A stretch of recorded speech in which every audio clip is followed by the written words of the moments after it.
প্ৰথমে মই সংগীতাই আপোনালোক সকলোকে এটা নতুন ভিডিঅ'লৈ স্বাগতম জনালোঁ। আজি আপোনালোকৰ কাৰণে একেবাৰে সহজ পদ্ধতিৰে বনাব পৰা নিমকি ৰেচিপি এটা লৈ আহিছোঁ। আশা কৰিছোঁ আপোনালোকে ভিডিঅ'টো চাই ভাল পাব। আহকচোন তেনেহ'লে বেছি দেৰি নকৰোঁ, আজিৰ ভিডিঅ'টোৰ মাজলৈ আমি আগবাঢ়োঁ। নিমকি বনাবৰ বাবে মই ইয়াত চাহ খোৱা কাপৰ জোখেৰে 2 কাপ ময়দা ব্যৱহাৰ কৰিছোঁ। নিমকি যিমান বনাব বিচাৰে সেইটো হিচাপত ময়দাৰ পৰিমাণটো আপোনালোকে কম বেছিকৈ ল'ব পাৰে। সৰু চামুচেৰে আধা চামুচমান কালজিৰা দিছোঁ। কালজিৰাৰ ঠাইত বগা জিৰা নাইবা আজৱাইনো দিব পাৰে। সোৱাদমতে নিমখ দিব। মই ইয়াত সৰু চামুচেৰে আধা চামুচমান দিছোঁ। গোটেইখিনি ভালদৰে এবাৰ মিহলাই লৈছোঁ। এতিয়া ইয়াত যোগ কৰিছোঁ ডাঙৰ চামুচেৰে 3 চামুচমান ৰিফাইন তেল। প্ৰথমতে মই এয়া 3 চামুচ দি লৈছোঁ। আপোনালোকে ৰিফাইন তেলৰ ঠাইত ঘি ব্যৱহাৰ কৰিবও পাৰে, তেতিয়াও খাবলৈ খুবেই ভাল হয় নিমকিখিনি। এইদৰে কৰি লোৱাটো খুবেই প্ৰয়োজনীয়। ৰিফাইন নাইবা ঘিত ময়দাখিনি খুব ভালদৰে মোহাৰি সানি ল'ব লাগিব, তেতিয়াহে নিমকিখিনি মচমচীয়া হ'ব। এয়া মই প্ৰথমতে 3 চামুচ দি ল'লোঁ, পিছত প্ৰয়োজন হ'লে আকৌ দি ল'ম। এতিয়া এনেদৰে মন কৰিছে ময়দাখিনিৰ লগত ভালকৈ মোহাৰি সানি আছোঁ। জোখটো আপোনালোকক মই দেখুৱাই দিছোঁ কিমানখিনি ল'ব লাগিব। এনেধৰণৰ অলপমান জেকা ধৰণৰ হ'ব, নাইবা আপোনালোকে এইদৰে মুঠি মাৰি চাব পাৰে। যেতিয়া মুঠিটো বান্ধ খাব তেতিয়া গম পাব যে ৰিফাইন নাইবা ঘি পৰিমাণ সঠিক হৈছে, ইয়াতকৈ আৰু ব্যৱহাৰ কৰিব নালাগে। কিন্তু যদি মুঠিটো বান্ধ খোৱা নাই তেতিয়াহ'লে আপোনালোকে আৰু এচামুচমান ৰিফাইন তেল যোগ কৰি ল'ব। এইদৰে সানি লোৱাৰ পাছত ইয়াত অলপকৈ পানী দি ভালকৈ মঠি ল'ম। মই ইয়াত নৰ্মেল পানী ব্যৱহাৰ কৰিছোঁ, ঠাণ্ডা পানী, আৰু অলপকৈ দি এনেদৰে সানি আছোঁ। আমি ময়দাৰ ডোটো অলপমান টানকৈ মঠিব লাগিব, সেইবাবে একেবাৰতে সৰহকৈ পানী যোগ কৰি নিদিব। এয়া মোৰ ভালকৈ মঠি লোৱা হৈ গ'ল। মন কৰিছে কিমানখিনি টানকৈ ৰাখিছোঁ। এনেধৰণে অকণমান টানকৈ মঠিব, তেতিয়া নিমকিখিনি বেছি ভাল হ'ব। এতিয়া ময়দাখিনি আমি অলপ সময় ঢাকি ৰাখিম, প্ৰায় 15 মিনিটমান সময়। তাৰপিছতে নিমকিৰ শ্বেপ দি ল'ম।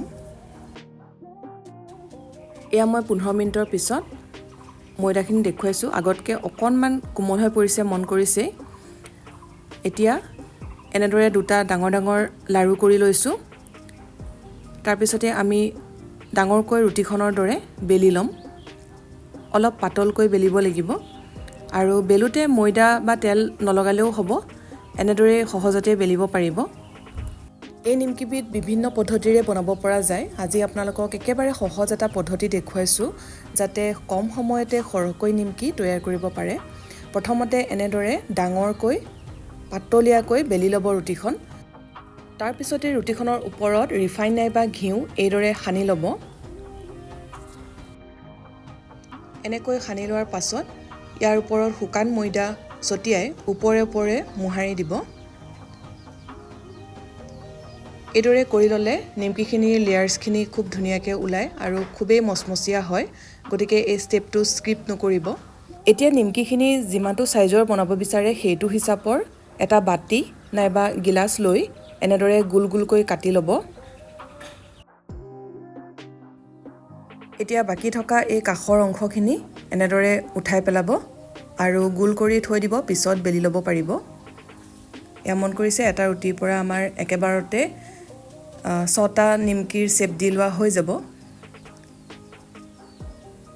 এতিয়া গোটেইখিনি এনেদৰে অকণমান মই ছেপাৰেট কৰি ল'লোঁ, আৰু যিহেতু প্ৰথম ছাইডটোত আমি তেল আৰু ময়দা সানিয়ে থৈছোঁ, সেইবাবে এনেদৰে ভাজ কৰি ওপৰ ছাইডতো তেল আৰু ময়দা ছটিয়াই আকৌ এটা ভাজ কৰি ল'লোঁ।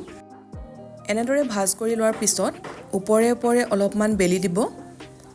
নিমকিখন যাতে বেছিকৈ ফুলি নাহে, সেইবাবে টুথপিক নাইবা কাটা চামুচৰ সহায়ত এনেদৰে অকণমান খুচি দিব। এয়া আমাৰ এটা নিমকিৰ শ্বেপ দি লোৱা হৈ গ'ল। ঠিক একে পদ্ধতিৰে মই বাকীখিনিও কৰি ল'ম। প্ৰথমতে এনেদৰে এটা ভাজ কৰি ওপৰত তেল অকণমান লগাই শুকান ময়দা ছটিয়াই আকৌ এটা ভাজ কৰি ল'লোঁ। তাৰপিছতে এইদৰে আলসুৱাকৈ বেলি ল'ব, আৰু বেছিকৈ ফুলি নাহিবৰ বাবে এনেদৰে অলপমান খুচি দিব। এই পদ্ধতিৰে নিমকি তৈয়াৰ কৰিবলৈ একেবাৰে সহজ। কম সময়তে বহুতখিনি নিমকি তৈয়াৰ কৰিব পৰা যায়। এতিয়া মই নিমকি ভাজিবৰ বাবে কেৰাহীত অলপ সৰহকৈ ৰিফাইন তেল গৰম হ'বলৈ দিছোঁ। মন কৰিব তেলখিনি বহুত বেছিকৈ গৰম হ'ব নালাগিব। তেলখিনি অলপ গৰম হওঁতেই আমি নিমকিখিনি দি দিম। এয়া মই এটাকৈ দি গৈছোঁ। কেৰাহীখনত যিমান ধৰে সেইটো হিচাপত দি ল'ব। গেছৰ ফ্লেমটো একেবাৰে কমাই ৰাখিছোঁ আৰু এতিয়া কম জুইতে নিমকিখিনি ৰঙচুৱা হোৱালৈকে ভাজি ল'ম। প্ৰথম অৱস্থাত নিমকিখিনি এনেদৰে কেৰাহীৰ তলত পৰি থাকিব। তাৰ পাছত যেতিয়া ধুনীয়াকৈ সিজি আহিব তেতিয়াহে ওপৰলৈ উঠি আহিব আৰু তেতিয়া আপোনালোকে ইলুটি কৰি দিব। কেঁচা হৈ থাকোঁতে লুটিয়াই নিদিব যিহেতু বহুত কোমল হৈ থাকে। এয়া দেখিছে ওপৰলৈ উঠি আহিছে আৰু মই এতিয়া ইলুটি কৰি দিছোঁ। এইদৰে ইলুটি খিলুটি কৰি ৰঙচুৱা হোৱালৈকে নিমকিখিনি কম জুইতে ভাজি থাকিম। এয়া মন কৰিছে নিমকিখিনি খুব ধুনীয়া কালাৰ এটা আহিলে। এতিয়া মই নমাই ৰাখিছোঁ যিহেতু এইখিনি ঠাণ্ডা হোৱাৰ পিছত ইয়াৰ ৰংটো আৰু অলপ ডাঠ হৈ যাব, সেইবাবে ইয়াতকৈ আৰু বেছি ভাজি নাথাকোঁ। নিমকিখিনি নমাওঁতে গেছটো অফ কৰি ল'ব যিহেতু তেলখিনি বহুত গৰম হৈ থাকে। পিছৰখিনি নিমকি যদি আমি লগে লগে দি দিওঁ গৰম তেলত তেতিয়া সোনকালে ৰঙচুৱা হ'ব কিন্তু ভিতৰখিনি ভালদৰে নিসিজিব বা নিমকিৰ বাহিৰটো অলপমান বাবলছ অহা নিচিনা হৈ যায় বেছি গৰম তেলত দিলে।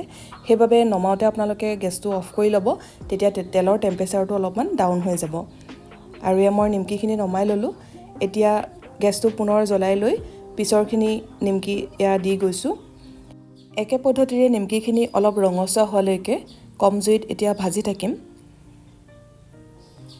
যিসকলে এই পদ্ধতিৰে আগতে নিমকি তৈয়াৰ কৰা নাই এবাৰ নিশ্চয় তৈয়াৰ কৰি চাব আৰু কেনে পালে কমেণ্ট কৰি জনাব। এয়া মই গোটেইখিনি নিমকি ভাজি লোৱাৰ পিছত আপোনালোকক দেখুৱাইছোঁ। দেখিছে দুকাপ ময়দাৰ পৰা কেইবাটাও নিমকি তৈয়াৰ কৰিব পৰা গ'ল। আৰু এই নিমকিখিনি আপোনালোকে ঠাণ্ডা হোৱাৰ পিছত এয়াৰটাইট কণ্টেইনাৰত ভৰাই ৰাখি কেইবাদিনলৈ সংৰক্ষণ কৰি ৰাখিব পাৰে, অলপো বেয়া নহয়।